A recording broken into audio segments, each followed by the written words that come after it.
It's very interesting. If you look at what people like to do when they invest in a country, they look at a young workforce and say that's a good opportunity. But in this case, it's serving as a curse to the regions that can't create jobs fast enough. Are they making the progress?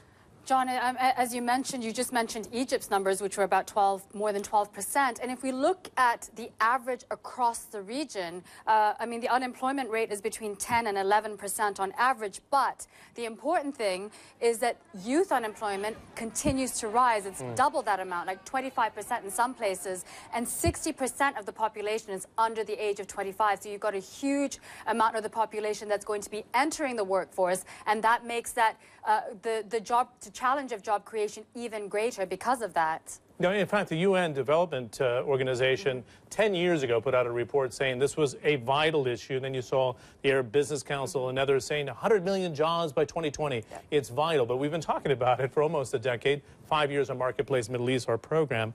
But have we really made a dent in that number? 100 million jobs by 2020, you mentioned a second ago.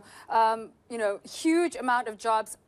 We haven't really made much of a dent, and this Arab Spring has actually set things back a bit because of the volatility in the region, because job creation is related to growth, and the growth in most of these countries has been affected by what's been going on in the past year.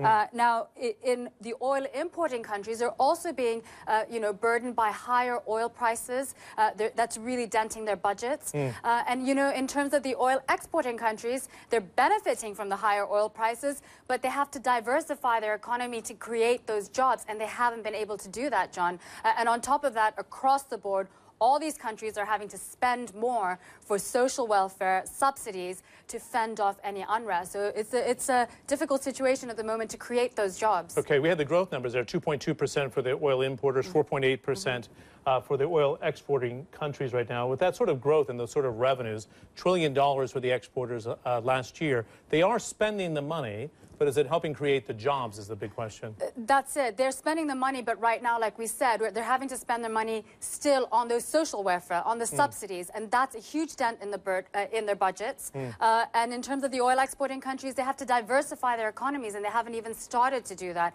Everything is still very oil focused. So these are very long-term plans, and in the meantime, they've got a huge influx of people entering the workforce.